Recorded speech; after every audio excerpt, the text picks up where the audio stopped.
right. It's going. All right. So we're going to wrap up chapter 7 on attention today. And we left off talking about this study right here. These figures are a little bit complicated, so I want to go over it a little bit. Um, Down here, the purpose of these figures down here is just showing you basically anatomical locations of various visual regions.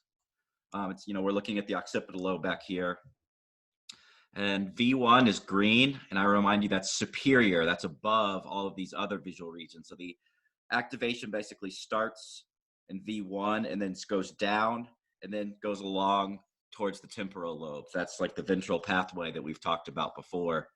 So these are like the lower level, mostly sensory regions, and then the further we get from that, like towards V2, V4, they talk about this VP region. These are the higher level regions here, more perceptual side of things, moving over towards the ventral pathway and the temporal lobe. So these are just kind of giving you an anatomical picture of where things are. And in this study, they were interested in what aspects of what parts of the occipital lobe become modulated by attention. And they found basically that V1 was not very strongly modulated by attention. Whether you're attending to something or whether you're not attending to something, V1 basically is activated to the same degree. It was the regions. Let's mute that microphone, please, whatever that beeping noise is. When you're attending to something, it is the regions, particularly V4, but they also talk about VP, but basically these higher level regions kind of far away along the pathway, far away from V1. These are the regions which are more likely to be modulated by attention. And so this is a theme in the chapter. There's several different studies, several different comments by the author of this textbook chapter supporting the idea, whoops, I don't like it there, supporting the idea that attention tends to modulate activity in brain regions that are further down the pathway, not V1 per se, usually. If there is attentional modulation of V1, it's small. There's more attentional modulation basically the further away you get from V1. Also, I do want to point out, because we'll be talking about a study today that's related to this, there was an activation in this study. When you're attending to something, there's also activation in this part, which was the thalamus, is what they're reporting here. We will be talking about that in a little bit in a second. So here's another study which kind of supports this idea, quite strongly actually, supports this idea that when you are attending to something, when you're paying attention to something, it is modulating your activation, modulating the activity in V4, but it is not having any activity or it is not modulating activity significantly in V1. So there's two primary conditions of this study. And they're shown here: sequential condition versus simultaneous condition. In the sequential condition, you see these 4 little squares. You see in the sequential condition, you see each one of the squares by itself.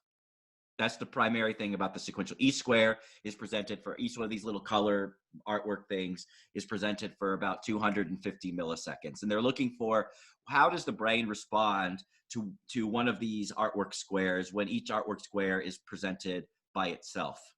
An important thing about the sequential condition is there's no competition on any given screen. There's only one thing presented. Remember how we talked about last time, when there's competition, when there's noise in the environment, that's when the attentional effects tend to be exacerbated. For instance, an individual is going to only show neglect to their left visual field when they're in an environment where there's lots of things kind of vying for their attention. A lot of times we only see these attentional effects when there's noise. And right in this situation, each thing is presented by itself, so there's no noise, there's no competition at any given point in time. That's in the sequential condition. And the simultaneous condition right here, all 4 of these images are being presented to you at the same time. It's this situation it's kind of analogous to you're being inside a room and there's a whole bunch of stuff going on. And so there is competition in the simultaneous condition, but there is no competition in the sequential condition. That's the primary difference between these two conditions. So they were measuring people's brain activity while they were looking at these two conditions. And there is one additional condition now that I need to talk about. Here are the fMRI data, and I'll talk about the additional condition. So another condition is they had this sensory interactions column, so the left side of this. This was when people were looking at the squares, but they were just kind of passively looking at them. They weren't told to pay attention to anything. They're just kind of passively looking at the squares as they were appearing on the screen. And the researchers were measuring their brain activity when they're just kind of passively looking at the squares. And the participants were not told to perform any task other than just look at the squares as they appear on the screen. And you can see here that they're in the sense, focusing on this left column, they're contrasting SEQ, which stands for sequential, to simultaneous, and then back to sequential again. These are the various conditions that I talked about in the previous slide. Sequential, each square is presented by itself. Simultaneous, all 4 squares are presented at the same time. And what these little lines right here represent, signal change, which basically is bold response. It's the amount of activity in the functional magnetic resonance imaging machine. Basically the amount of brain activity. And so one thing to notice here is that in V1, this is V1, primary visual cortex, there is no difference in activity depending on whether people are in the sequential condition, that is each square by itself, the simultaneous condition, all the squares at the same time. In V1, basically, it doesn't matter whether there's competition or not. The processing in visual area 1, primary visual cortex, is the same whether there's competition or not. However, there's a different story in V4. V4 is where you're going to see these effects of competition. So in the sequential condition of V4, there's large activity. Each time you see that little artwork square, it's presented by itself. And in V4, there's a lot of processing that occurs in the sequential condition. But you see here where it says simultaneous. This, you notice the activity, and it's pointing here, reduction right here. The reason there's a reduction is because of competition. In V4, and I'll remind you, V4 has these bigger receptive fields. And in V4, when there's a crowded scene, when there's lots of visual things, because of the big receptive fields, and because a single object, because it's being projected to V4, it might be kind of presented in multiple receptive fields of the brain at the same time. And the net result of that is that there's a reduction in the brain response. When there's competition, as there is in the simultaneous condition only, in V4, you see detrimental results to the extent that activity is less in competition because of competition in V4. But I really need to iterate. This is a hard study. I really need to iterate. Competition does not have that influence in V1. In V4, competition reduces the activity. In V1, you can see all 4 of these peaks are the same. But in V4, the peaks are less in the simultaneous condition compared to the sequential condition. This shows that V4 is where you can see effects of competition reducing brain activity. Remember, this overall left column, this is just the sensory condition. This is when people were just passively viewing the squares. They were either sequentially presented or all 4 were presented at the same time. The really crucial condition of this experiment is right here where it says attentional modulation. Here where it says attentional modulation, where these blue lines are, this is when people, no longer were people just passively looking at the squares. In the attentional modulation condition, people were told to look or to pay attention to one of the 4 squares. So when that one square appears, you're supposed to focus in on it. You're really supposed to pay attention to that one square. What's interesting about this, though, is that in V1, there's no attentional modulation, at least as far as the neural response. There's these blue lines right here. This means that the participant is paying attention to one of those squares that is being presented on the computer screen. But in V1, it doesn't matter. Even though they're paying attention here, you can see that the activity has not really increased dramatically from where these blue lines are to where the white lines are. The white lines is where there's no attention. That's like the control condition. The blue lines are where there is attention. But in V1, there's no attentional modulation. Whether you're in the simultaneous condition and you're paying attention to one square, it doesn't really enhance the activity in V1. If you're in the sequential condition and you're paying attention, it still doesn't enhance the brain activity in a V1. This is consistent with that thing I was talking about in the previous slide, this idea that in V1, there's not a whole lot of evidence that V1 is modulated by attention. Whether you're paying attention to something or not, the activity in the V1 stays pretty much constant. However, there's a different story in V4. In V4, looking at where these blue lines are, once again, blue lines are where are the conditions in which you're told to pay attention to one of the squares that appears in the array. And in the simultaneous condition right here, well, for what the comparison, by the way, is over here. And you notice how, here, there's a big peak, just like there was in this one over here. There's a small peak right here, and that's because people are not paying attention for the white part right here. But when you get to the blue line right here, it's the simultaneous condition, and it's the blue line right here. You notice how there's a difference here. This black tracing is higher than this white one, than this black tracing that's not blue right here. This line right here goes higher than this line. But notice how that's not true over here. In the condition where they're not paying attention over here, these two traces are the same size. Over here, where they're paying attention to one, but not the other, there is a difference in the tracings. Over here, once again, in V1, there's not a difference between these two, so attention is not having an effect. But in V4, this is really the crucial comparison. In V4, in the simultaneous condition, when you are paying attention to one of those little artwork squares out of the four, which are presented simultaneously in the array, that boosts the amount of activity in V4. So this is really the crucial thing. This has to do with, once again, in V4, that's where you observe effects of competition. When there's a noisy effect, when there's a lot of stuff going on, then that causes activity to actually be reduced in V4, which is what you can see in this reduction here. But you can compensate by paying attention to one thing out of that cluttered mess. And that's what's going on here. When you pay attention to one thing in the cluttered mess, you see enhancement in the activity in V4. So this has to do with the biased competition model. Competition reduces activity in V4, but you can use your attention to focus in on one thing in the array, which will enhance the attentional effects in V4, but you do not get this enhancement in V1. Questions or comments about this study? I know this is a tough one. Any questions or comments? All right, moving on here.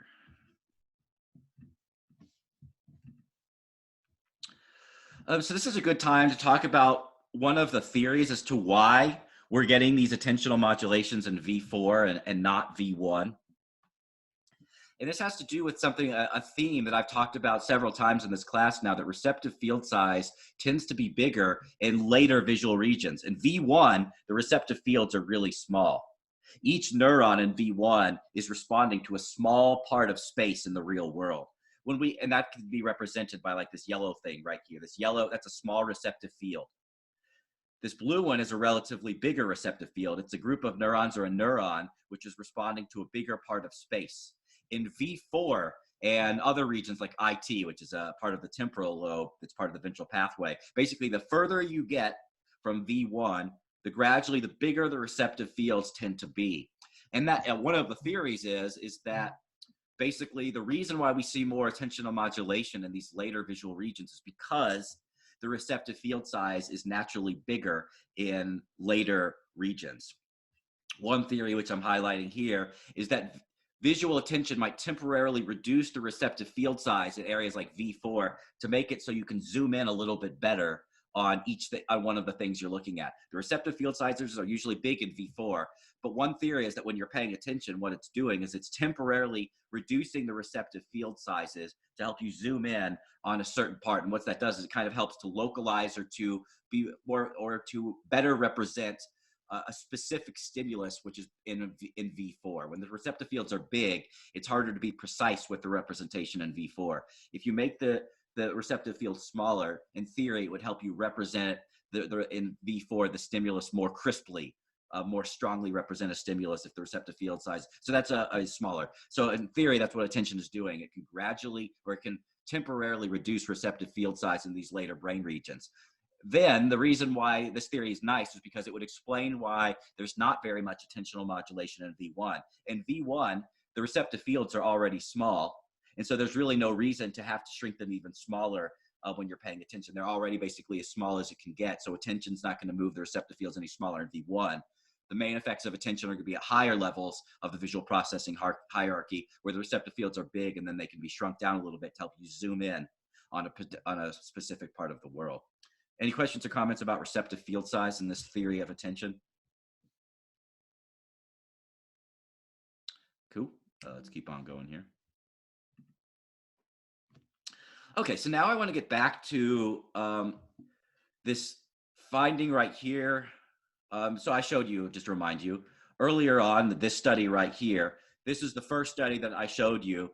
People were paying attention to either left visual field or the right visual field, and they were looking at what regions of the brain show the most modulation, depending on whether you're paying attention to an object or not. Once again, they didn't really show any modulation in V1, which would be up here, but they did show some modulation in V2, VP, and particularly V4 is the region. You see bright yellow spot right here in V4, strongly modulated by attention. But we also see this activation right here and right here. This is the thalamus, and I want to talk a little bit about what the thalamus is doing for attention. So right here, the LGN, this stands for lateral geniculate nucleus. LGN is just a part of the thalamus. I'm probably not going to require you to know the specific term, lateral geniculate nucleus, for the test, but that's what we're talking about here. We're talking about a specific segment of the thalamus called the LGN, or lateral geniculate nucleus.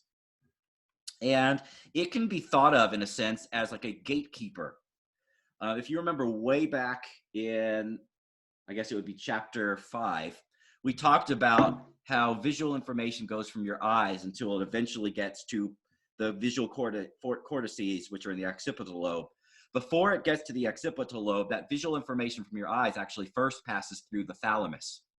And the thalamus is a part of the brain that can decide, am I going to allow this visual information to go to the visual cortex, or am I going to stop it? So the thalamus is an important part of attention. If you are not paying attention to something, the thalamus can put the brakes on. I like to use like a metaphor of like the brakes of a car. It can actually stop the information flow. It can say, no, this visual information shall not pass. It's not going to go to visual cortex. Or if you are paying attention to something, the lateral geniculate nucleus can kind of lay back, and it will allow the information to pass through to visual cortex. So it's it's basically the first part of your brain where attention seems to be influencing the signal. You know, the information enters your eyes here, and basically the first place it goes is the thalamus. And the thalamus can be thought of as kind of like a brake. It'll either allow the information to go through, or the brakes will be put on, which will prevent the information from going on to the rest of the brain. And this is basically showing the same findings I showed you in the previous slide, but I'm just reiterating them here. The red line is the stimulus attended condition. When you are paying attention, there's more activity shown in the thalamus here, more activity in the visual cortex here. But when you're not paying attention, there's less activity in each region. So the thalamus, the LGN, is like the brakes, which can prevent the activity from being from going to further brain regions like visual cortex. But there's a nuance to this, which is important to talk about, because, well, in particular, there's a specific type of neuron in the thalamus, thalamic reticular neuron, if I believe I'm remembering that correctly, TRN neuron right here, which is inhibitory. And we haven't talked tons about why we have inhibitory neurons in the brain, but this is a great example of why, of a given process here, in this case, attention, and how a single process can involve both excitatory neurons, which is what the LGN is right here, and then this part of the brain, another part of the thalamus, the TRN, which is working with the LGN. These two brain regions, both part of the thalamus, but they work together, and they kind of interact with each other to help determine whether the information which is passing from your eyes is going to eventually make it to the visual cortex or not. The LGN could be considered the excitatory part of this, and you can really see that here. This is reiterating the findings from the previous slide. In the lateral geniculate nucleus, when you are paying attention to the stimulus, there'll be more activity in the LGN. Attend in, the line is higher than attend out. This just shows there's more neuronal activity, more action potentials being fired in the LGN part of the thalamus when you are paying attention to something. So this is like the excitatory part of the thalamus. When you're paying attention to something, the activity in the thalamus is ramped up, which is allowing more information to get to your occipital lobe, where the visual cortex is. But there's also this brake system of the thalamus that I'm talking about, kind of like, the car brakes, which will stop things from occurring. And that's the TRN, the thalamic reticular neuron, right here, which is inhibitory. And it's inhibitory because if you look, it's kind of like the inverse of a response that we get here. So in the TRN neuron, when you are paying attention to something, the brain response is actually less for this one type of neuron. So this is one of the few times in the brain that when you're paying attention to something, instead of it increasing the neural response, it actually appears to decrease the response. When you're not paying attention to the thing, your brain response is actually bigger in this one part of the brain. And the reason this is it kind of seems counterintuitive, but once again, it's because it's an inhibitory part of the brain. This part of the brain is kind of always putting the brakes on. So it's always using, energy to prevent. It's like that's kind of its baseline level. It's the brakes are kind of applied, and it's preventing it's preventing signal from getting to primary visual cortex, to the occipital lobe, where visual cortex is, where visual cortex is the occipital lobe. But when you're paying attention to something, basically what's going on in this TRN neuron, it's kind of releasing the brake. It's like it chills out. Instead of being engaged, breaking the response, when you're paying attention to something, it actually relaxes this part of the brain. And when you relax an inhibitory response, what it does, it allows the LGN to work harder. It allows the LGN to fire more excitatory signals to the occipital lobe. So these two regions of the brain are working together. The TRN is kind of always applying the brakes, but when you're paying attention, the brakes will be released, which is why the signal actually decreases in the attended condition in the TRN. It's because it's an inhibitory response, which when this inhibitory response is relaxed, when this part of the brain is firing less action potentials, that allows the excitatory action potentials from the LGN to ramp up, which allows more signal to reach the visual cortex and the occipital lobe. So this is another complicated study here. There's a lot of complicated ones at the end of this chapter. Any questions or comments? Yeah. Okay, just a couple more. These are all complicated studies, I'd say. This one may be less so actually than some of the others. This is the one study that we're going to talk about, which has to do with feature attention. Feature attention is the idea that, we've talked about, the main type of attention that we've talked about so far has been spatial attention. I can either pay attention to the left side of the world, or I can pay attention to the right side of the world. So that's different points in space. And we can deploy our attention to pay attention to different parts of the world, different points in space. But we can also deploy our attention to look out for specific features. I always think of like Where's Waldo? How when you're looking for, if anyone knows who Where's Waldo is, that thing, it was big when I was in elementary school or whatever, back in the 90s. But Waldo is that little character. He wears like red, white, and blue clothes. And you're looking for him in a crowded scene of a book page. It's a whole bunch of stuff going on, and you're looking for this small little character, Waldo. In order to do that type of task, in your mind, you kind of have to be looking out for Waldo's features that make him unique compared to everyone else in the crowded scene, which is mainly the colors of his clothes. His colors of his clothes mainly. That's how I did it, at least. So that would be paying attention. You're paying attention to something, and that thing that you're paying attention to would be specific features. You're kind of scanning in a Where's Waldo task. You're kind of scanning the array, everything that you're looking for in the picture, and you're scanning it looking for a specific feature. And that specific feature is what Waldo looks like. His clothes in particular, for me, was how I would identify him. So that's feature attention. And so here's a study which is kind of comparing two types of feature attention.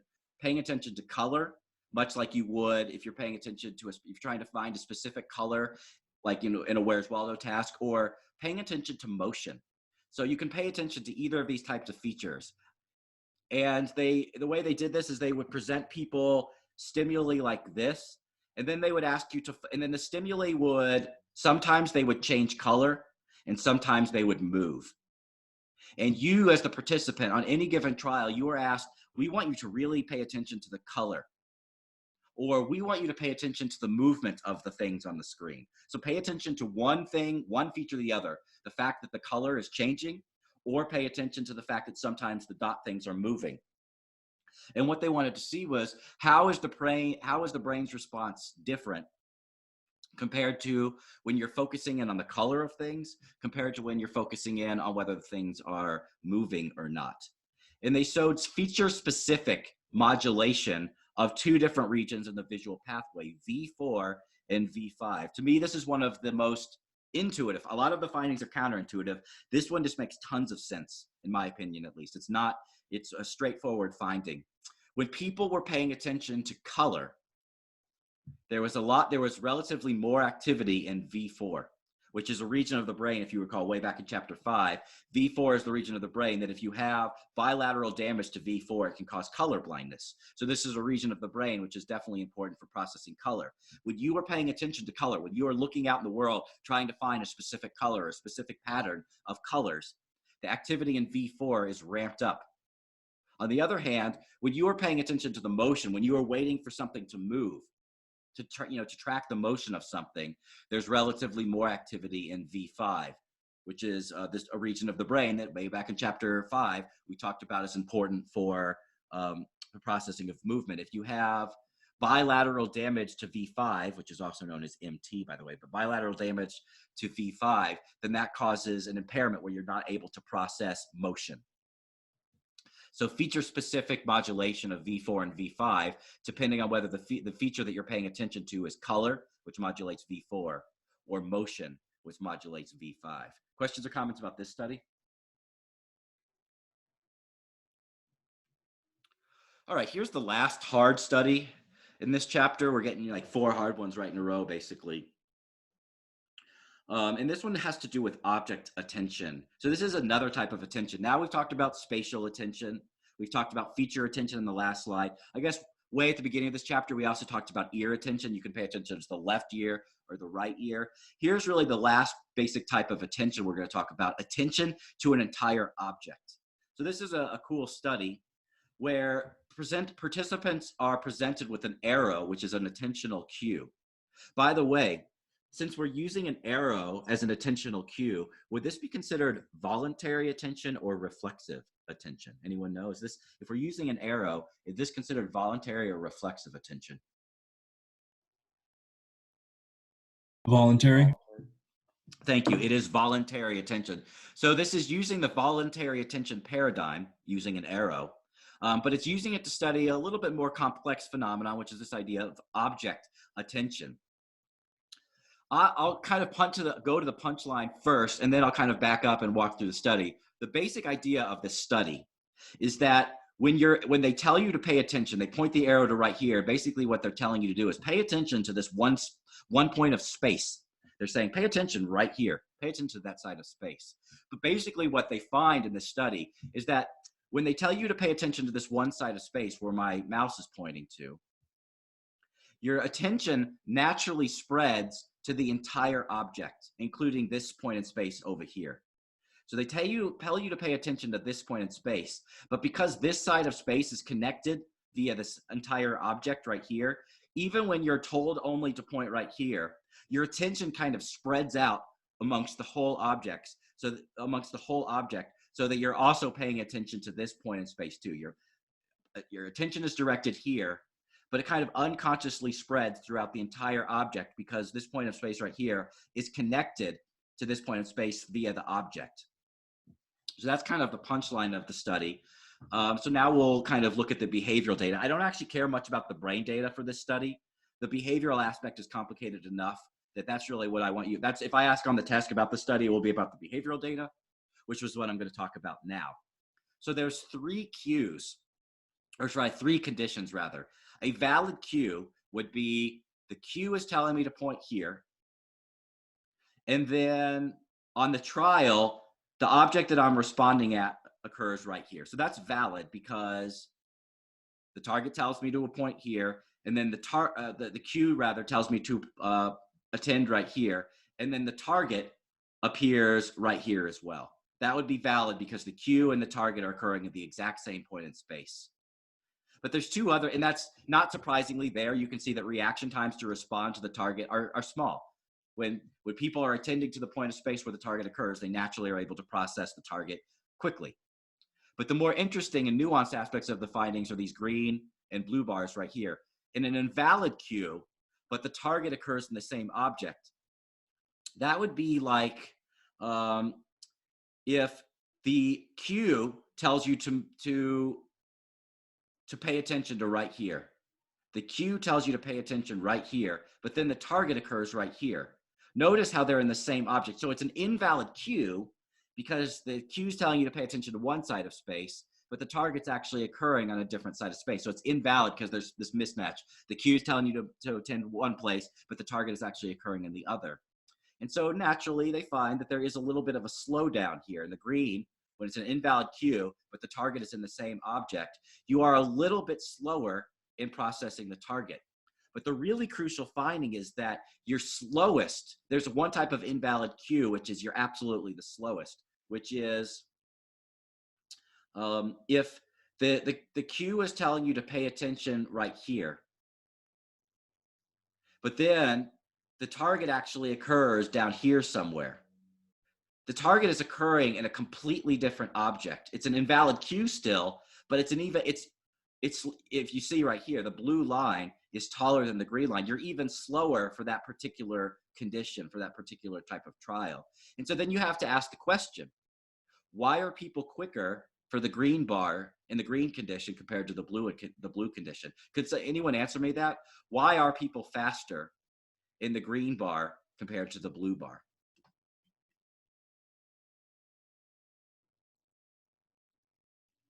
Anyone answer? Why are people quicker? Oh, Yeah, go ahead. Yeah, I hear you.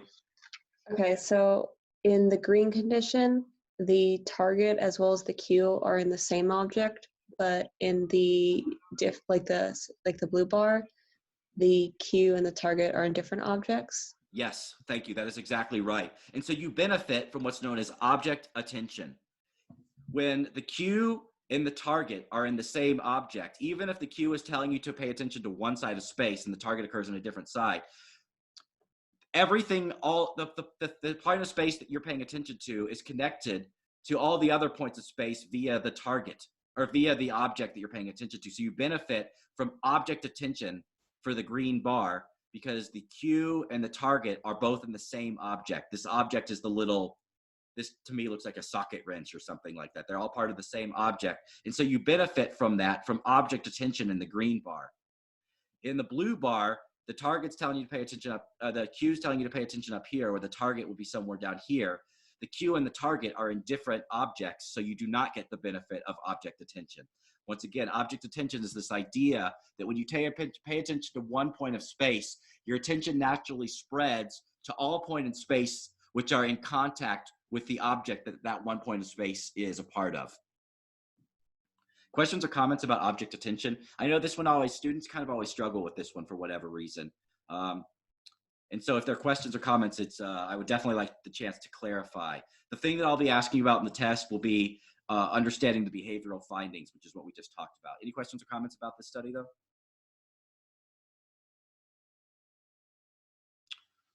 All right, one last thing. How are we doing on time here? No, we're doing good.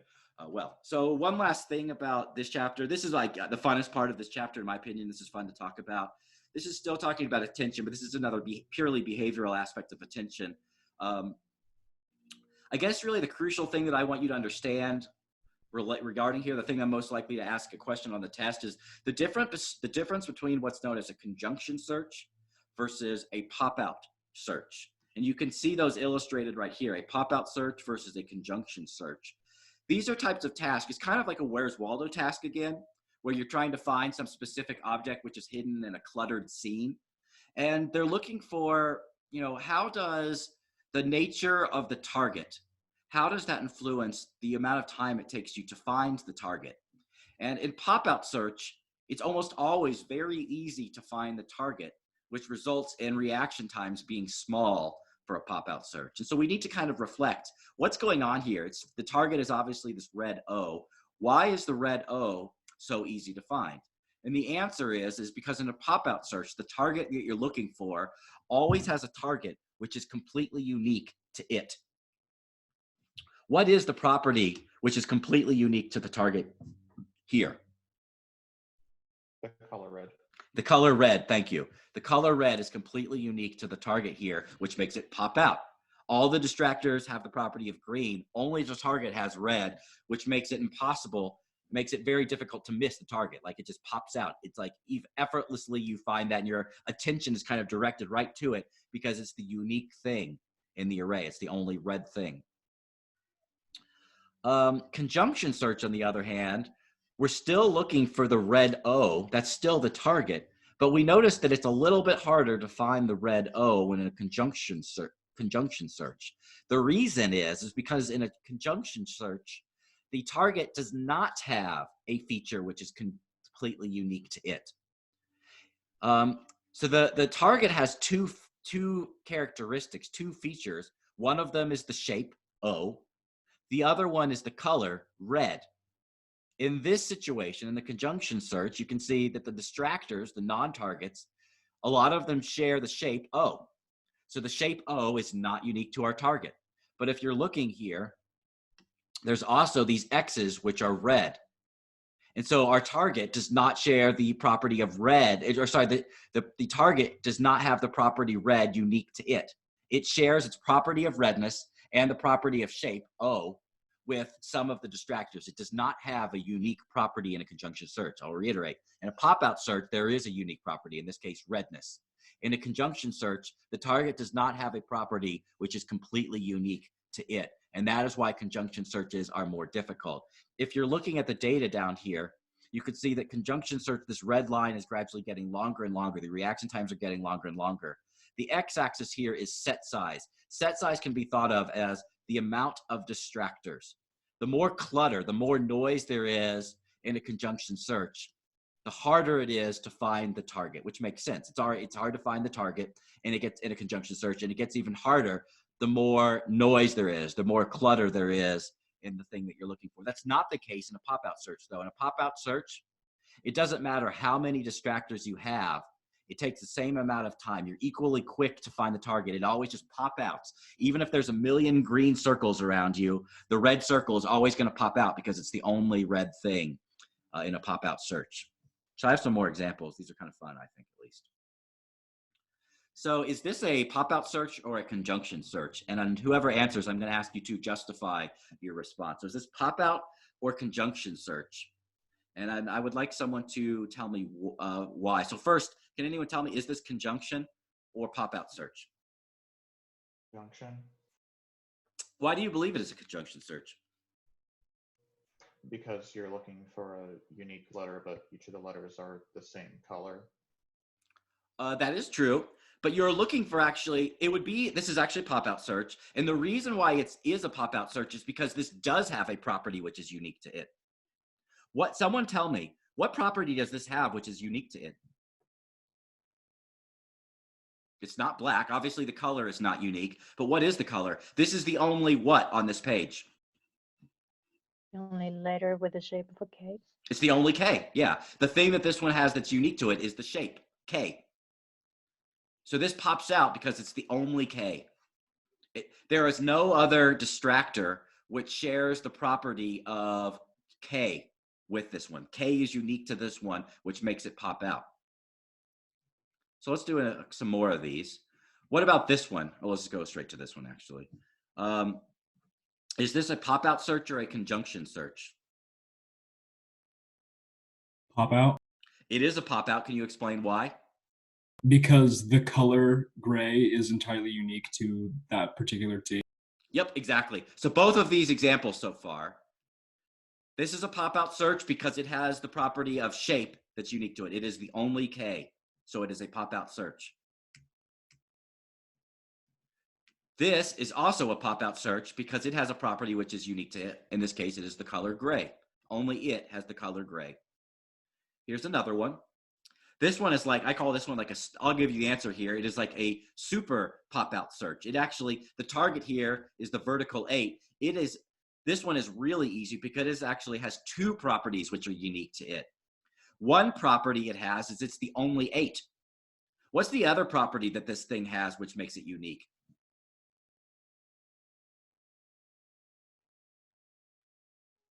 It's standing upright. Yeah, it's the only vertical thing. So this actually is like, that's why I'm kind of jokingly call it a super pop-out search, because the target here has two features which are unique to it. One, its shape. It is the only 8. The rest of the things are S's. The other feature it has, it is the only vertical thing. The rest of the things are horizontal. So this one should be particularly easy because it has two unique features about it, which will make it really pop out. All right, let's move this thing. Okay, so here's last one. Now we're finding the horizontal 8. So in case we're curious, let's see, where's the horizontal 8? Horizontal 8, right here. So is this a conjunction search or a pop-out search?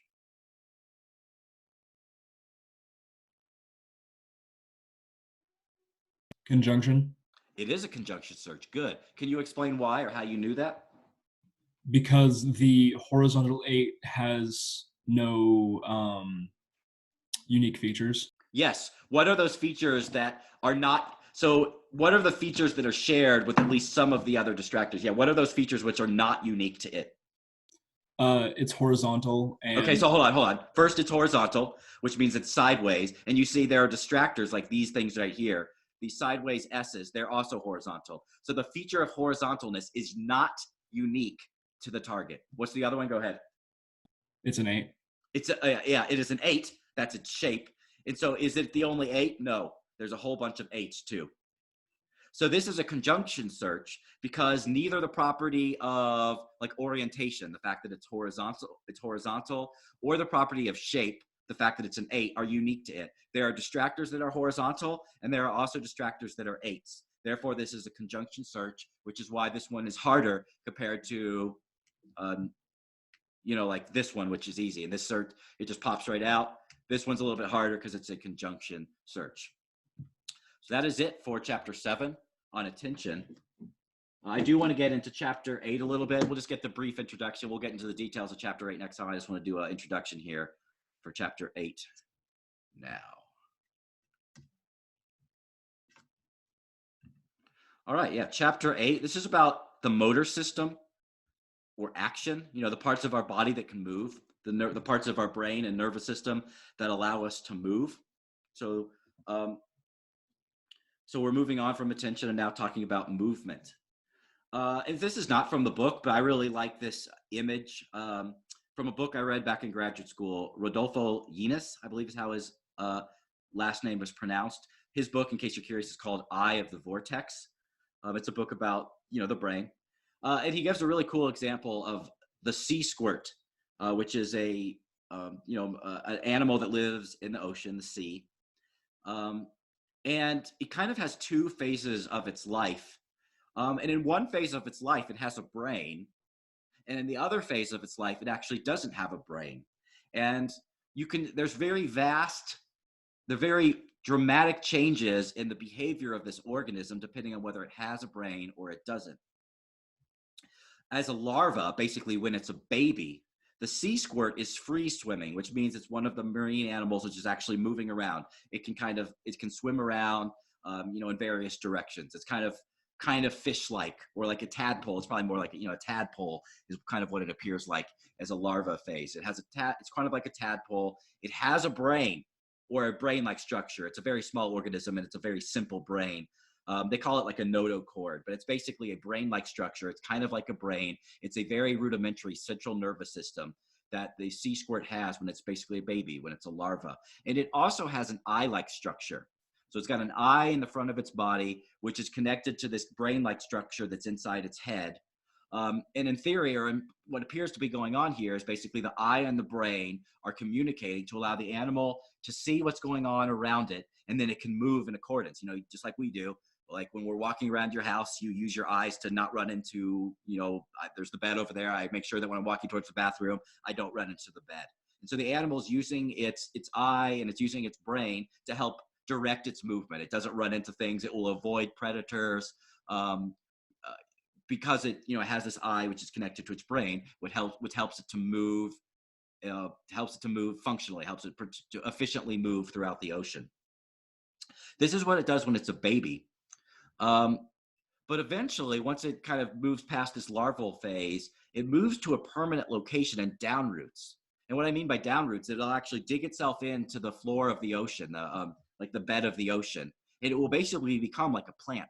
You know, if you see the ocean, there's lots of plants which grow out of the ocean. There's lots of moving animals, but there are also animals or organisms that are basically plants that are in the ocean. And this animal, in the adult phase of its life, it no longer swims around. It actually becomes one of the plants in the ocean. So it swims around until it finds, when it's a larva, until it finds a nice place to basically downroot, to where it decides to be an adult, to become basically this plant-like structure. And when it does that, it basically digests its own brain. The brain basically kind of is decomposed and then eventually falls off. So it, you know, the animal uses its brain to swim around until it finds a place that it wants to kind of root itself. And then once it roots itself, it connects to the floor of the ocean, and then its brain basically falls off.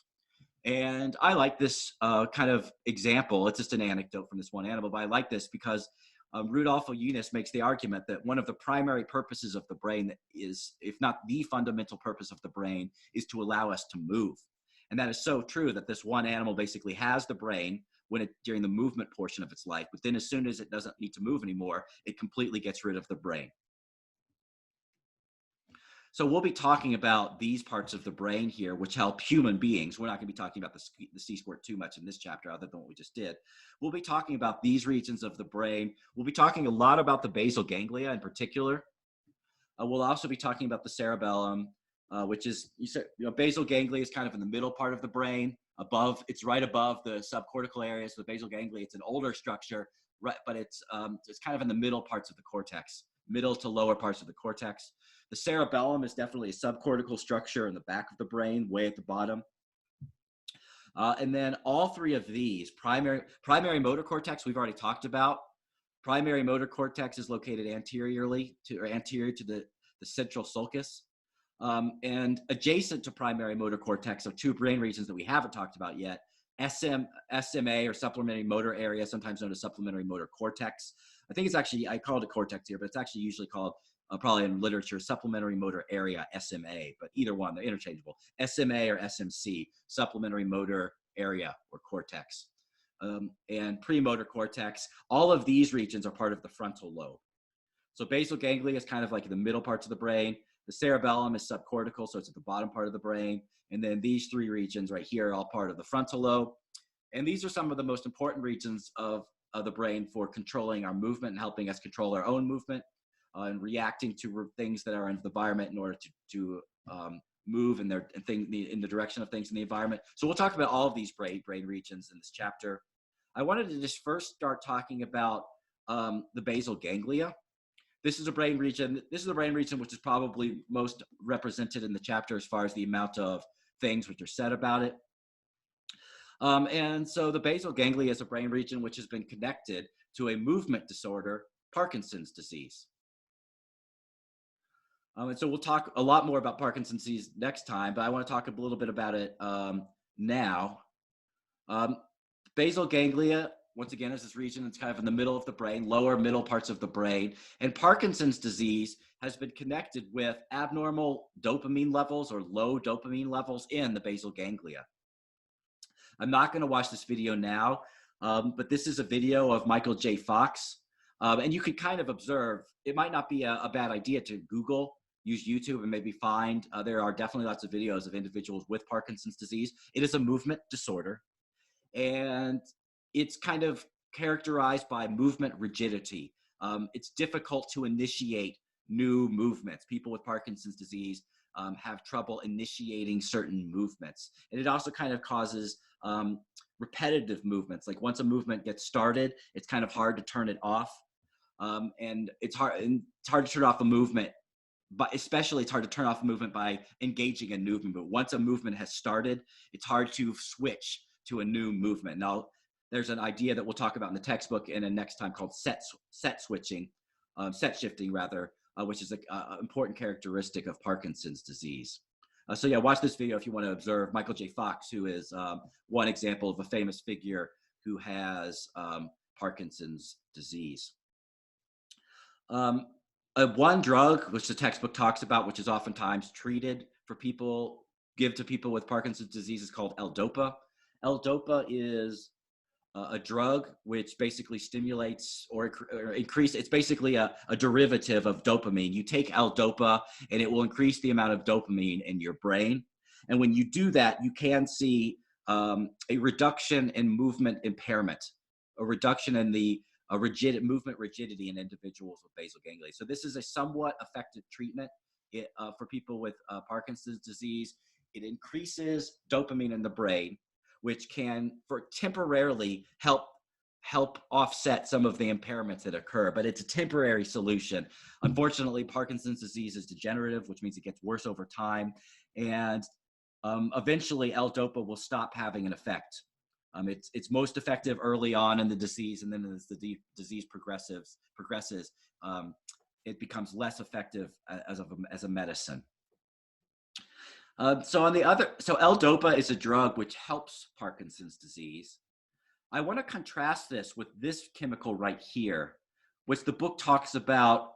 A chemical in the book. There's at the very beginning of the chapter, there's an anecdote about individuals that accidentally ingest drugs. They thought they were taking drugs, but the drugs were laced with a chemical like this one right here, 6-hydroxydopamine, which is a neurotoxin. These people accidentally ingested a neurotoxin, which is similar to the one I'm highlighting here, 6-hydroxydopamine. And what that neurotoxin did to these individuals is that it damaged their dopamine.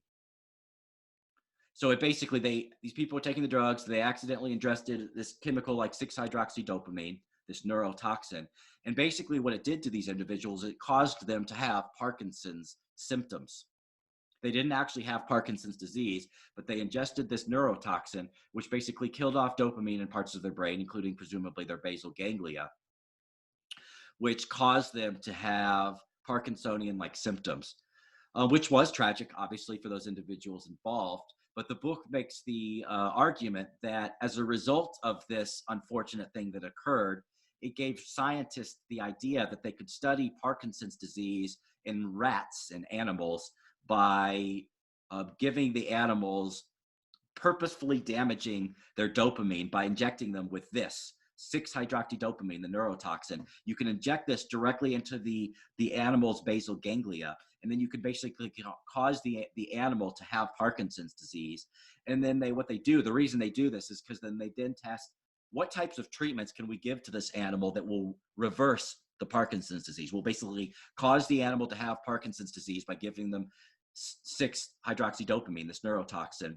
And then what we can do is we can kind of formulate medicines or maybe exercise regimens that we force the animal to do, medicines or some kind of exercise or behavioral regimen for the animal to see which medicines, which behavioral interventions, which exercise regimens for the animal are most successful at reversing the Parkinsonian symptoms that the animal is demonstrating, which has been helpful.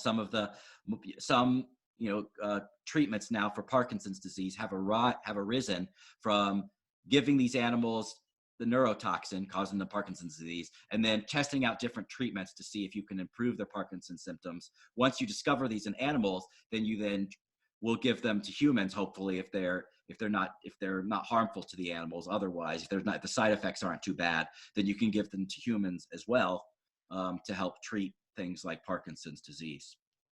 And so a little bit more, and then we'll call it a day here, just about the brain. This is reinforcing what I was saying about Parkinson's disease this is taking a snapshot. This is PET. So this is a PET scan. It's a special type of PET scan where they're using radioactive tracers, which respond particularly to dopamine. And so this would be an individual, a normal individual right here. And the fact that they have these big blobs right here in the basal ganglia indicate that these people have lots of dopamine. This individual, or these collection of individuals, on the other hand, have Parkinson's disease, and you can see that they have relatively less dopamine in their basal ganglia. So this is just supporting the idea that people with Parkinson's disease, they have less dopamine relative to controls who have relatively more dopamine. Giving us a little bit better idea of the region of where these regions are. The basal ganglia is right here. And once again, I said that it's right above the subcortical parts of the brain. So right here, these little 4 little things right here, these are part of the brainstem or the midbrain right here. Right on top of that is the basal ganglia. So this is kind of the lower parts of the cortex. It's kind of in the middle of the brain, right on top of some of these subcortical areas, which are underneath it. Right on top of that is the basal ganglia.